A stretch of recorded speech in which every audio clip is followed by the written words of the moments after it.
Hi everyone, welcome. Still doing this. Today's for the 14th. Got the tall antlers on. My earrings are these little wreaths.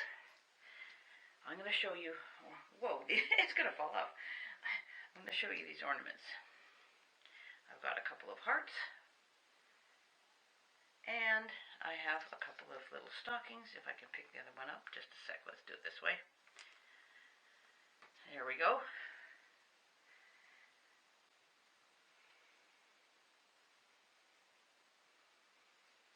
There, I'll try and get them closer for you.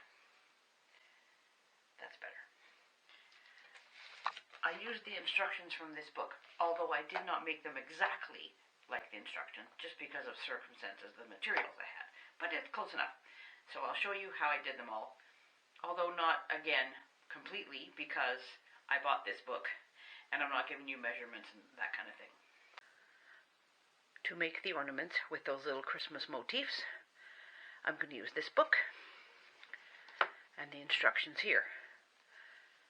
I traced out these patterns.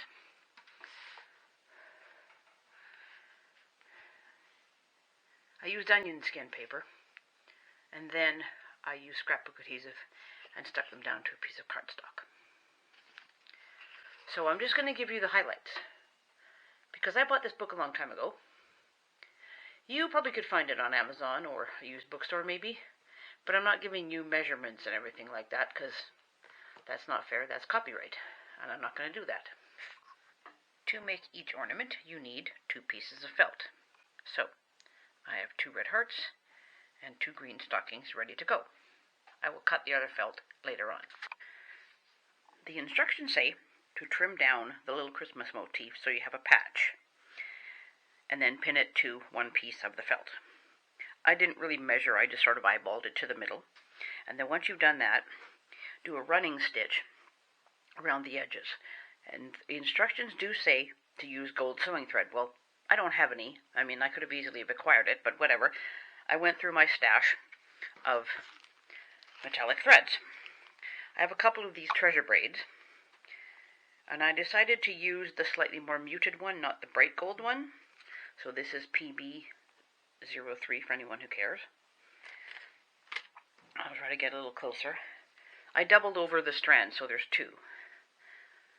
And then you just do a running stitch around to hold it on. So I'll do this one and keep going. When the patches are on,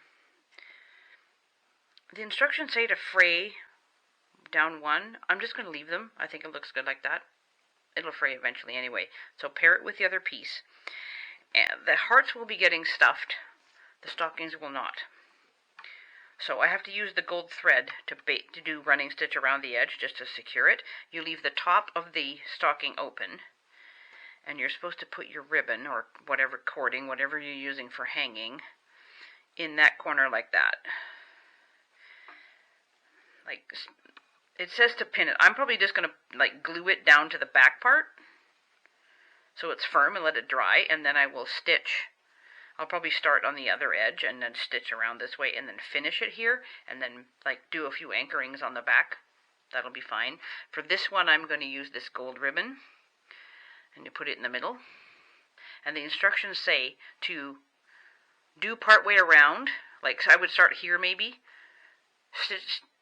stitch along so the ribbon gets caught, come to about here, stuff it, and then finish up the stitching. Unfortunately, I did not have as much of that gold thread as I thought I did. So, I used matching thread, green and red, because it worked perfectly, and sewed them with my sewing machine. Open at the top, and these ones are a little bit stuffed, but I didn't make them too poofy, just a little bit. I think they turned out pretty cute, actually, even though they're not exactly like the instructions say in the book.